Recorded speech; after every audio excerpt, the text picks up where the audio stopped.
नमस्कार, आप देख रहे हैं बीपीए न्यूज। देश का सच दिखाते हैं हम। मैं आपके साथ ऋतिका श्रीवास्तव। टॉप 20 खबरों में आप सभी का स्वागत है। गुजरात के मेहसाणा में हादसा, 7 मजदूरों की मौत, एक को जिंदा निकाला, 2 की तलाश जारी है। फैक्ट्री में टैंक खोदते वक्त मिट्टी गिरी। गुजरात के मेहसाणा जिले में शनिवार को टैंक खोद रहे मजदूरों पर मिट्टी गिर गई, जिससे हादसे में 7 लोगों की मौत हो गई। 19 साल के लड़के को जिंदा बचा लिया गया है। हादसा मेहसाणा के लगभग 37 किलोमीटर दूर जासलपुर गांव में हुआ है। बाल आयोग ने कहा, मदरसों की फंडिंग बंद कर देना चाहिए। इसका फोकस धार्मिक शिक्षा पर, बेसिक शिक्षा नहीं मिल रही। मिड डे मील, ड्रेस और किताबें नहीं देते हैं। राष्ट्रीय बाल संरक्षण आयोग ने सभी राज्यों को लेटर लिखकर कहा कि मदरसों को दिया जाने वाला फंड बंद कर देना चाहिए। ये राइट टू एजुकेशन नियमों का पालन नहीं करते हैं। आयोग ने आस्था के संरक्षक या अधिकारों के विरोधी बच्चों के संवैधानिक अधिकार बनाम मदरसे नाम से एक रिपोर्ट तैयार करने के बाद ये सुझाव दिया था। 11 राज्यों में 75 इंफ्रा प्रोजेक्ट का उद्घाटन। रक्षा मंत्री बोले, भारत सबसे सुरक्षित और मजबूत देश बनेगा। बीआरओ ने बनाई 22 सड़कें और 51 पुल। रक्षा मंत्री राजनाथ सिंह ने शनिवार को सिक्किम में बनी रणनीतिक रूप से महत्वपूर्ण कुक्कुट सेराथांग रोड का वर्चुअली उद्घाटन किया। ये निर्माण सीमा सड़क संगठन ने किया। चीन सीमा और अन्य दूर दराज इलाकों में बने इस प्रोजेक्ट की लागत करीब 2236 करोड़ रुपए है। देश भर में दशहरे का उत्सव। राजनाथ ने दार्जिलिंग शस्त्र पूजा की, कहा, हमने युद्ध तभी लड़े जब अखंडता और धर्म का अपमान हुआ। देश भर में आज दशहरा मनाया जा रहा है। विजयदशमी के अवसर पर शस्त्रों की पूजा होती है। इसलिए रक्षा मंत्री राजनाथ सिंह बंगाल के दार्जिलिंग में जवानों के साथ त्योहार मनाने पहुंचे और सुखना कैंट में रक्षा मंत्री ने पहले अस्त्र शस्त्र की पूजा की, बाद में वहां मौजूद जवानों को तिलक लगाया।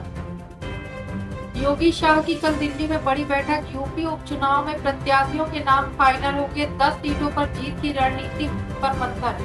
यूपी में 10 सीटों पर होने वाले उपचुनाव को लेकर भाजपा की दिल्ली में कल बड़ी बैठक होगी। इसमें सीएम योगी, दोनों डिप्टी सीएम केशव मौर्य और ब्रजेश पाठक, भाजपा प्रदेश अध्यक्ष भूपेंद्र सिंह चौधरी और महामंत्री संगठन धर्मपाल सिंह शामिल होंगे।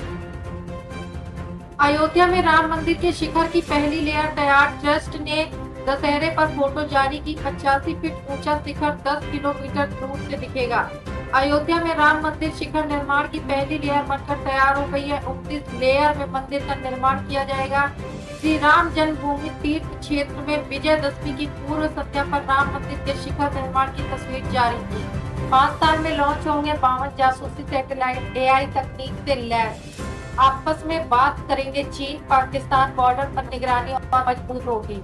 भारत अगले 5 सालों में 52 जासूसी सैटेलाइट लॉन्च करेगा। इन सैटेलाइट्स का मकसद पड़ोसी देशों चीन, पाकिस्तान की गतिविधियों पर नजर रखना होगा। इससे सेना की निगरानी क्षमता में काफी बढ़ोतरी होगी।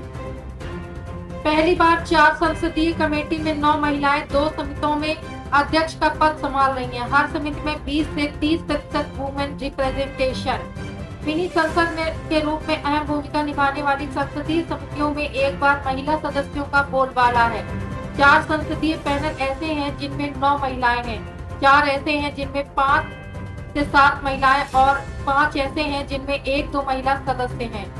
हरियाणा सीएम को मिली मारने की धमकी। लिखा, जो भी मुख्यमंत्री बनेगा गोली मार दूंगा। विनेश के पति के नाम से बना था व्हाट्सएप ग्रुप। हरियाणा के जींद जिले में एक व्यक्ति ने हल्का जुलाना के नाम से बनाए व्हाट्सएप ग्रुप में मुख्यमंत्री को मारने की धमकी दी है। यह वही विधानसभा है जहां से ओलंपियन पहलवान विनेश फोगाट ने चुनाव जीता है। जिस ग्रुप में उसने धमकी दी वह विनेश फोगाट के पति सोमवीर राठी के नाम से बनाया गया था। 50 साल से सूखी झील में पानी भरा। मोरक्को में 2 दिन से साल भर की बारिश हुई। अफ्रीका में सहारा रेगिस्तान में पिछले 2 दिनों में लगातार बारिश के बाद बाढ़ आ गई। मोरक्को के मौसम विज्ञान केंद्र के मुताबिक मोरक्को में 2 दिन से लगातार बारिश हो रही है, जिसने देश में साल भर होने वाली औसत बारिश का रिकॉर्ड तोड़ दिया है। मोरक्को की राजधानी रबात से 450 किलोमीटर दूर एक गाँव में 24 घंटे में करीब 4 इंच बारिश हुई है।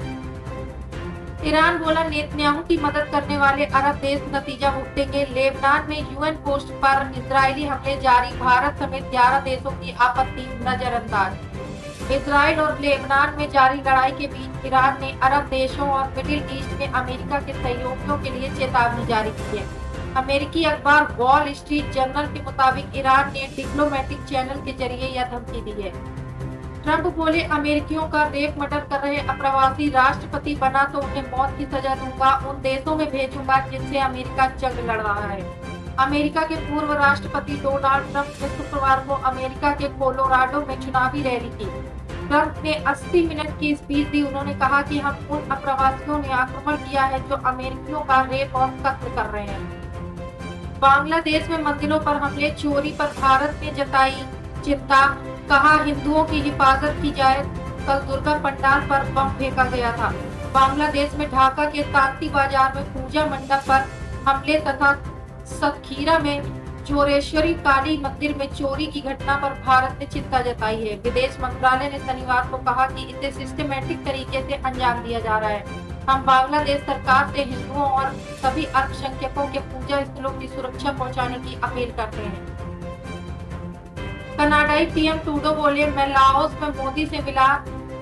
भारत ने कहा ऐसी कोई मुलाकात नहीं हुई। कनाडाई प्रधानमंत्री जस्टिन ट्रूडो ने कहा कि उन्होंने लाओस में ईस्ट एशिया समिति के दौरान भारतीय प्रधानमंत्री नरेंद्र मोदी से मुलाकात की। ट्रूडो ने बताया कि इस मुलाकात के दौरान जरूरी मुद्दों पर काम करने को लेकर बातचीत हुई है। पाकिस्तान में 4 दिन में दूसरा आतंकी हमला, 20 की मौत। बलूचिस्तान में की कोयला खदान में रॉकेट और हैंड ग्रेनेड से अटैक किया। पाकिस्तान के बलूचिस्तान प्रांत में शुक्रवार को एक प्राइवेट कोयला खदान पर आतंकी हमले में 20 लोगों की मौत हो गई, जबकि 7 घायल हो गए। पाकिस्तानी मीडिया डॉन के मुताबिक कुछ हमलावरों ने टूटी क्षेत्र में जुनैद कोल कंपनी की खदान पर हमला कर दिया। गंगोत्री और यमुनोत्री मंदिर के कपाट 2 और 3 नवंबर को बंद होंगे। मुहूर्त दशहरा पर तय होगा। गंगोत्री और यमुनोत्री मंदिर के कपाट 2 और 3 नवंबर को बंद होंगे। सभी 4 धाम मंदिर गढ़वाल हिमालय रेंज में है। सर्दियों में ये इलाका बर्फ से ढक जाता है। गंगोत्री मंदिर समिति के सचिव सुरेश सेमवाल ने बताया कि 2 नवंबर को अन्नकूट पर्व पर दोपहर 12:14 पर मंदिर के कपाट बंद होंगे। ईस्ट एशिया समिट में मोदी बोले, आसियान देशों में एकता बेहद जरूरी, कहा यह हमारे इंडो पैसिफिक विजन का हिस्सा। सम्मेलन में चीन अमेरिका भी शामिल। प्रधानमंत्री मोदी शुक्रवार को लाओस की राजधानी वियंटियाने में ईस्ट एशिया शिखर सम्मेलन में हिस्सा लिया। यहाँ बैठक को संबोधित करते हुए पीएम मोदी ने कहा, भारत हमेशा ही आसियान देशों के बीच एकता का सपोर्ट करता रहा है। आसियान भारत के इंडो पैसिफिक विजन और क्वाड कोऑपरेशन के केंद्र में है। तिमाही में डीमार्ट का मुनाफा 5.77% बढ़ा। रेवेन्यू 14.4% बढ़कर 14,444 करोड़ हुआ। शेयर ने एक साल में 18% रिटर्न दिया। रिटेल चेन डीमार्ट को ऑपरेट करने वाली कंपनी एवेन्यू सुपरमार्ट का वित्त वर्ष 2024-25 की दूसरी तिमाही के कंसोलिडेटेड नेट प्रॉफिट यानी शुद्ध मुनाफा बढ़कर 659.58 करोड़ रुपए रहा। सालाना आधार पर इसमें 5.77% की बढ़ोतरी हुई है। पिछले साल की समान तिमाही में कंपनी ने 623.56 करोड़ रुपए का नेट प्रॉफिट दर्ज किया था। मोदी कांग्रेस को अर्बन नक्सल कहते हैं, वो खुद क्या है? उनकी पार्टी टेररिस्ट की पार्टी है। खड़गे का भाजपा पर जोरदार हमला। कांग्रेस अध्यक्ष मल्लिकार्जुन खड़गे ने भारतीय जनता पार्टी पर हमला बोला। उन्होंने बीजेपी को आतंकी पार्टी बताया। मल्लिकार्जुन खड़गे ने कहा कि नरेंद्र मोदी हमेशा कहते हैं कि कांग्रेस अर्बन नक्सल की पार्टी है और उनकी पार्टी ही आतंकी पार्टी है। लिंचिंग करते हैं, मारते हैं।